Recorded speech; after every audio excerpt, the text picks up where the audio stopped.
maybe from somewhere southern Nigeria. Maybe a doctor was on a lift and the lift was bad or dysfunctional and she died. You see outrage. One person, you see outrage the entire country. You know, you see situations like that. You know, but even you see National Assembly responding to that outrage. You know, institutions of the state responding to that. But here, you see a situation where thousands of people, hundreds of people, tens of people. Okay, James from Kaduna, please go ahead. And ask a question or make a contribution. Okay. Good evening, sir. Good evening, James. Yeah, good evening. I really want to add my contribution and also a question at the same time. Go ahead, James. I really appreciate the Prof. Even in Nigeria, they don't like kindly talk. Frank and straightforward talk. But the only one that is kindly, right, straightforward, I love such a person. And I believe that Nigeria has every kind of entity. The one that can speak truth and the one that can pretend to work politically and do whatever they feel like to do. Nobody will tell us that what is happening in Nigeria, particularly insecurity, is known by the allies. Everything is known by the allies, and they are not ready to take care of it. Even during the time of President Buhari, before you could come into the train, you say that it's going to subdue the issue. Immediately you enter the train. But 8 years, you couldn't do anything. Look at this Tibet girl issue. Now, go to Zamfara now. All usually girls that are in Nigeria, why are they adopting girls, and even boys are included? Yes, I know. But why can't they release them? Even up to today, that they will say that they are still going to marry and having children. Where are they? Are they not in Nigeria? Why are they not trying to get them back? It is not fair. It is not proper. It doesn't take good of Nigeria. It doesn't take good of entity in Nigeria. So let us be real. We are not here to be going to school and then begin to blow grammar, sitting down as professors and all manner of things that we cannot help our nation Nigeria. There is nothing that is impossible for we, the allies or Nigerians, the people at the top, the politicians. Politics is the government of the people by the people for the people. So why should people Thank you very much, Mr. James. Thank you. We have another caller on the line. Let us do in order to do this that are under captivity. Thank you, Mr. James, so that we can take another caller and hear their views also. I think James is raising a very critical issue here. He's talking about the quality of leadership that we have across all the levels, from the presidency down to the local government chairman or even a councillor. How does that relate to all of these issues, you know, the quality of leadership that we have? Leadership matters. But hello, it is the people that elected these leaders that we are saying are not good. And at your age and my age, we're still looking for leaders. We are the leaders. Our parents, long ago, much younger than us. So we have to look at ourselves, our generation. It is the failure of our generation that is, what are we going to bequeath to our children and grandchildren? This, our parents brought us well. Our teachers taught us well. Our leaders at that time were very good custodians of that which they were entrusted with.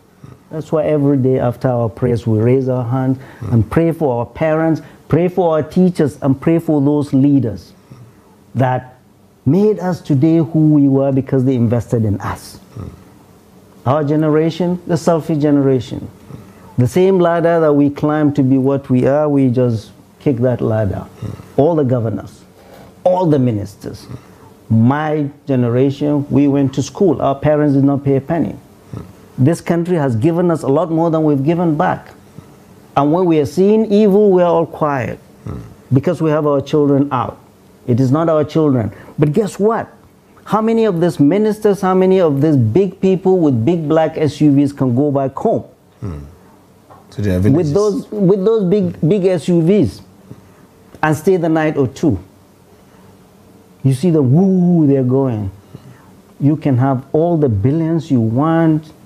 If your country, if your people are not safe, your children, yourself, your grandchildren are not safe. Absolutely. We're all going to go and leave this country to our children and grandchildren. This country. Each time I go to Katsina, I come back like I want to cry. Thank you. Probably we have just a few more minutes to wrap up the show. But one of the questions that has been going on in my mind is we now have the second APC president, President Bola Ahmed Tinubu, after President Muhammad Buhari. Yes, who's calling? Okay, Zabairu, go ahead from Kaduna, yes. Yes, okay. Hello, Prof. Hello. My name is Musa Zabairu calling from Kaduna. Hi. I'm really appreciative of what Professor Usman Yusuf is saying. Okay. Our major problem, I think Professor has said it and he has nailed the point very well. He has made it very well, and everybody must listen, especially those on the corridors of power. We have people who are not qualified and who are not concerned to be ministers in this country, to be governors in this country, and even to be president of Nigeria. So not until we understand our problem, not until we are really serious, we want to really rescue this country, I think these things are really out of hand. So I think the professor have said it very well. Let us understand the kind of leadership we have. Let us understand from where we are coming from, and then let us understand our system. Most of people have their children are hidden somewhere abroad. So there is nothing you can expect them to do. They don't know the feelings of the common man. They don't know what the common man is feeling. They don't know even how to address the problem of the common man in this country. I can tell you, none of these people have ever gone to the market. None of these people has ever understand what we are going through. Well, how can really abduction just become a normal thing in this country? After Zampara, they went to Dusamba. After Dusamba, we don't know where, and we don't know who. Thank you very much, Musa Zuberu from Kaduna. Yeah. He's making a statement, basically saying that it's because our leaders are not qualified. I don't understand what exactly he means by that, but what could he mean? In what kind of qualification is he talking about that leaders should have and they don't have, that then cause these kinds of issues that we're having to deal with? Right. For me, honestly, for me, the biggest qualification is not paper qualification, but it's truly been, leadership is not easy. In all our scriptures, you don't buy leadership. Anybody you see going to buy leadership, don't give it to him, because the burden of leadership is enormous. But here our leaders run to go buy rig elections, and some leaders, our president, I must say it, forged his papers to be the president of the Federal Republic of Nigeria. This is no secret. I would say that's yet to be determined. No, it's not. It's not. NBC will not come after Daily Trust, because this is very clear in the public domain that our president. I mean, this is what really should. I do not see the outrage too. In a country of 200 million people, a president is coming to present a forged certificate to the INEC in contravention to the Constitution. Our Constitution, Section 137, 1G says a person will not be eligible to be elected to President of the Federal Republic of Nigeria if he presents forged certificate to INEC. That's all. Since the issue is still in court, it's not in court. Is it not prejudicial to say it's forged? It's not in court. That's for the cost of time. It's out in public, and the facts are there. This has done a lot of damage nationally and internationally. We have a few more seconds anyway. Nationally and internationally, not only to President Bola Ahmed Tinubu, but to the Federal Republic of Nigeria.